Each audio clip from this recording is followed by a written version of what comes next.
Senhoras e senhores, boa tarde a todos, boa tarde aos nobres pares que aqui estão nos acompanhando. Quero mandar um grande abraço aí para um telespectador fiel da TV Câmara. Ele fala que ele não consegue assistir ao vivo porque ele trabalha, mas sempre que ele pode, ele liga a TV à noite e gosta de ver o pronunciamento de vários vereadores aqui.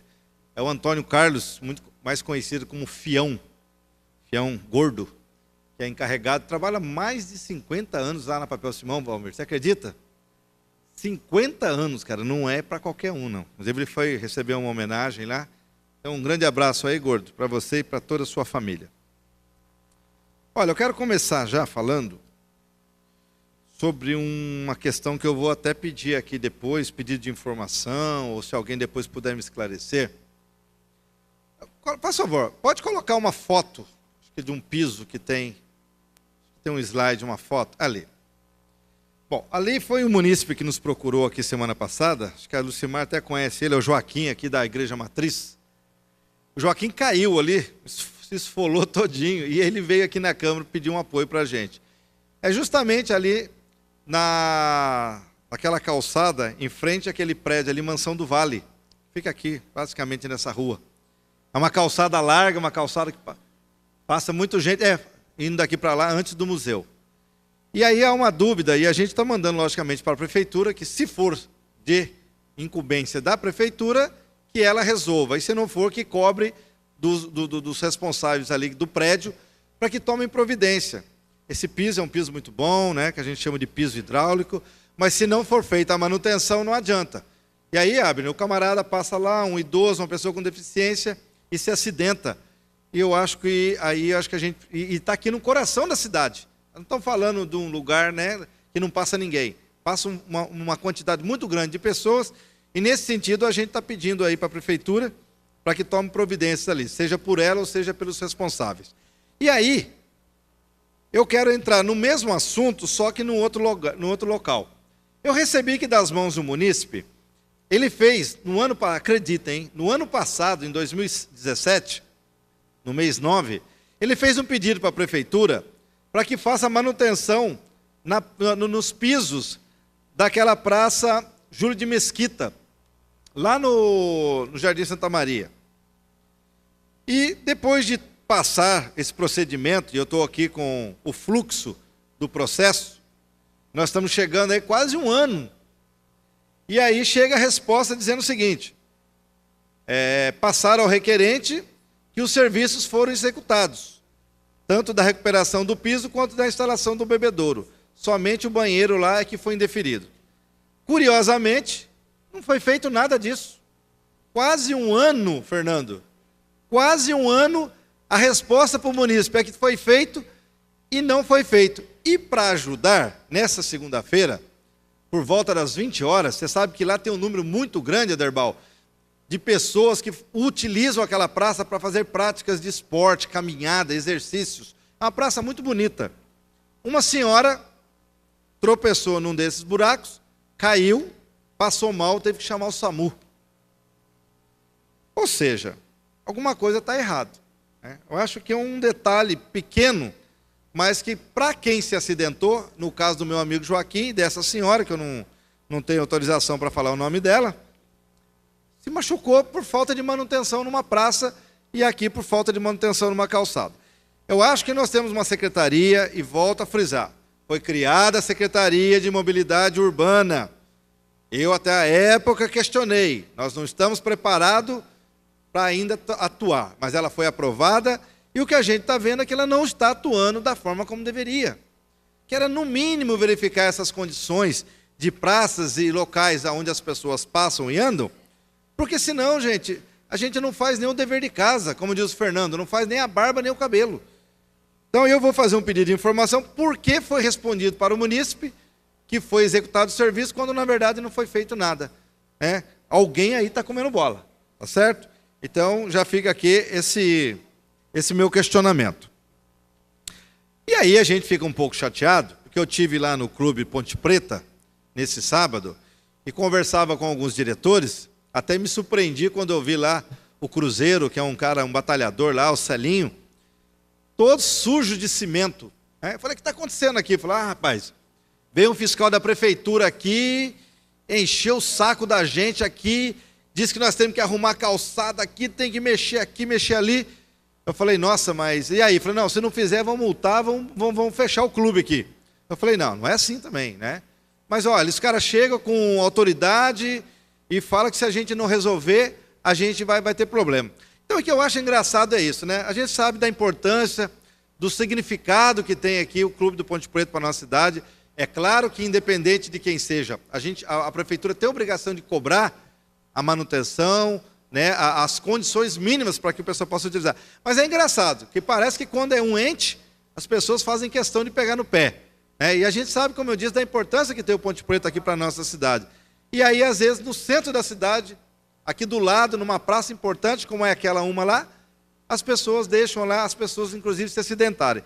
Então, eu acho que precisa aí, alguém precisa pegar a rédea dessa prefeitura e dizer o seguinte, vamos cuidar daquilo que é mais urgente, né? Vamos ter um pouquinho mais aí de, como se diz, vamos ter coerência na hora das cobranças e executar aquilo que se faz. E aqui a gente já discutiu muito, cobra-se limpeza de terrenos, quando a própria prefeitura não limpa os seus terrenos. O Valmir, inclusive, mostrou hoje aqui uma área, diz que é uma área de lazer, cheia de mato, né? Aí o Valmir pergunta, que área de lazer que é essa? Eu até fiz uma brincadeira.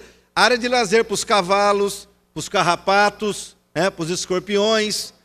Eu nunca vi área de lazer para esses bichos, mas em todo caso, o Valmir mostrou a foto aqui. O Valmir, a gente sabe que ele é muito atento a essas questões.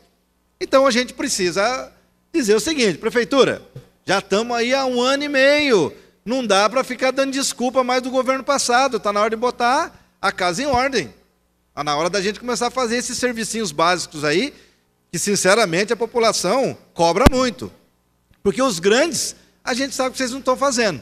Tem muita promessa aqui, terceira ponte, agora parece que vai sair a drenagem do Emília lá, a gente viu hoje o anúncio, a gente fica muito feliz, porque esse projeto é um projeto que foi elaborado no governo passado e agora foi dado continuidade. Parabéns ao prefeito atual que está dando continuidade aos trabalhos. Mas precisamos fazer a barba e o cabelo da nossa cidade. Estou parafraseando meu amigo Fernando aqui. Uma outra coisa, eu acho que a gente tem que parar um pouco realmente de ficar falando mal, e aí eu conversava aqui com as vereadoras aqui, a presidente Lucimar e a doutora Márcia. A gente está vivendo um momento muito difícil, um momento muito complicado para o nosso país, em todos os sentidos. Sabe? É uma falta de respeito, é uma falta de tolerância e, principalmente, um descrédito muito grande com as nossas instituições. E quando o povo chega nesse momento, eu falo para vocês, a gente pode encontrar um cenário muito, muito perigoso. Eu tenho cantado essa bola e as pessoas até brincam comigo que eu tenho acertado quase todas. Mas não é uma questão de acertar ou apostar no quanto pior, melhor. É só a gente viver, é só a gente verificar o que está acontecendo com o nosso país. Está andando para trás, nós estamos regredindo. Nós estamos vendo aí uma situação onde a população perdeu totalmente a credibilidade nas instituições e saem para as ruas pedindo a volta da ditadura. Olha, eu tenho lido alguns artigos aí, principalmente sociólogos e estudiosos, eles falam o seguinte, quando a população chega nesse ponto, é porque estamos perdendo realmente a fé. E quando a gente perde a fé, Abner, eu falo para você, acho que nós perdemos o chão, perdemos tudo. E nós temos aqui que resgatar essa credibilidade, essa fé na política, porque a política ela é boa, gente. A política ela existe para fazer o bem, para distribuir aquilo que é demais para uns e pouco para outros. É só através da política que a gente consegue praticar justiça social nesse país. Agora a política, ela vive dos seus atores. E esses atores é que tem que ser bem escolhidos. Eu vejo todo mundo falar, tem que trocar todo mundo, tem que renovar. Primeiro que não consegue fazer isso. Tá? Por mais que a gente queira, é quase impossível. Mas é possível a gente fazer uma limpeza ética na política. E para isso, vocês têm que acreditar. E não só acreditar, vocês têm que buscar informações de quem é quem nesse cenário. Eu sei que todo mundo fala que é todo mundo igual. Não é verdade. E eu vou fazer aqui agora um comentário de um assunto que tá quentinho, saiu hoje no jornal O Vale, sobre a condenação do ex-prefeito, ex-deputado Emanuel Fernandes, do PSDB. E por que eu falo do PSDB? Porque até um tempo atrás, parece-me que o mal do país se chamava Partido dos Trabalhadores. Tudo era culpa do Partido dos Trabalhadores. O Brasil estava mal porque o Partido dos Trabalhadores acabou com o país, o PT quebrou o país, o PT roubou. Como parece que se tirasse o PT, pronto, estava tudo resolvido. Primeiro que a gente já viu que não tem um partido que presta se partir desse princípio. Eu, tirando o partido que o Valmir é, o PSDC, que agora mudou, né? Parece que é DC, né, Valmir? Porque não tem nenhum deputado. Porque se tivesse, eu tenho certeza que teria alguns também manchados. Eu estou fazendo uma brincadeira, mas é verdade. Não tem nenhuma estrutura, não tem nenhum segmento que você possa dizer para mim, esse segmento só tem gente séria, só tem gente honesta. E eu estou falando de médico, eu estou falando de advogado, eu estou falando de jogador de futebol, eu estou falando de mecânico, de eletricista, de despachante, de juiz. Eu desafio qualquer um a falar para mim um segmento onde não tem pessoa desonesta. Mas parece que a política foi elencada como o seguinte, é o problema do nosso país. E aí as pessoas começam a pedir a volta da ditadura. Acho que eu sempre falei, o Exército tem um papel fundamental na nossa estrutura. É para garantir a ordem e a paz do nosso país. E é isso que eles têm que fazer. Administrar é feito para pessoas do campo civil. São civis que têm que fazer isso. O Exército tem que ficar no seu lugar. Mas não é essa a questão que eu quero falar do Emanuel, não. Eu li até aqui alguns comentários, alguns defendendo, falando, olha, Emanuel foi o melhor prefeito que São José já teve. Ele não merece isso. O pouco que eu conheço do Emanuel, eu posso dizer que eu até posso arriscar que é uma pessoa do bem. Mas ele foi condenado, perdeu seus direitos. Perdeu, inclusive, direito de filiação. Aí eu vejo pessoas hoje que falavam que o Lula tem que ser preso mesmo, porque roubou. Mas o Lula, alguém duvida que o Lula foi o melhor presidente para o Brasil? Eu desafio qualquer um a dizer o contrário. Até os inimigos do Lula dizem, o Lula foi o melhor presidente, o presidente mais popular. Só que tem um detalhe. A justiça se enveredou por um caminho a fim de tirar uma pessoa como ele da política. E para isso usaram argumentos frágeis, argumentos que realmente nem eles sequer acreditam. Eu vi outro dia a entrevista aí dele, num julgamento aí, o Bretas, que é juiz lá do Rio de Janeiro, elogiando o Lula.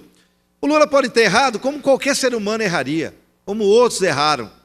Mas as pessoas o transformaram como se fosse o inimigo número 1 do país. Graças a Deus que a população, principalmente aquela menos abastada, reconhece. Não. Então o Emanuel, eu vejo pessoas defendendo ele aqui, dizendo, não, mas o Emanuel foi um bom prefeito e tal. Sim, e foi condenado também. Hoje a política está tão criminalizada que vai chegar um dia, Valmir, que vai ficar difícil você trabalhar na política. Porque pessoas que não têm sequer caráter, para poder julgar ninguém, hoje tratam os políticos como todos fossem bandidos. E essa questão que eles querem colocar tem um objetivo só, que eles querem tomar conta do país da forma deles. E infelizmente, quem está lendo aí, quem está acompanhando os jornais, sabe que na época da ditadura foi uma época que teve muita corrupção. O problema é que naquela época, Luiz Flávio, ninguém podia apurar. Quem que vai apurar? O governo dos militares? Quem que é louco? Vai morrer. Então, minha gente, parem com essa besteira. Vamos ter um pouco mais de seriedade. Vamos acreditar no ser humano. Porque não adianta você, que às vezes falsifica um atestado médico, você que burla o sistema, você que sonega imposto, querer sair na rua com a camisa da seleção brasileira pedindo o fim da corrupção. Vamos lá, minha gente? Isso no Brasil, infelizmente, eu já não digo mais que é uma minoria, não. É uma grande maioria. É a maioria absoluta de pessoas que querem levar vantagem em tudo, como dizia o Gerson. Então, se vocês não mudarem seus caráteres, se vocês não prestarem atenção naquilo que vocês fazem, não queiram cobrar dos outros aquilo que nem vocês conseguem acreditar mais, que é o caráter de vocês. Então, fica aqui essa minha fala, porque eu ainda acredito que existam muitas pessoas boas que querem, de fato, ver uma sociedade melhor, um país melhor. Tá certo? Boa tarde e até a próxima quarta-feira.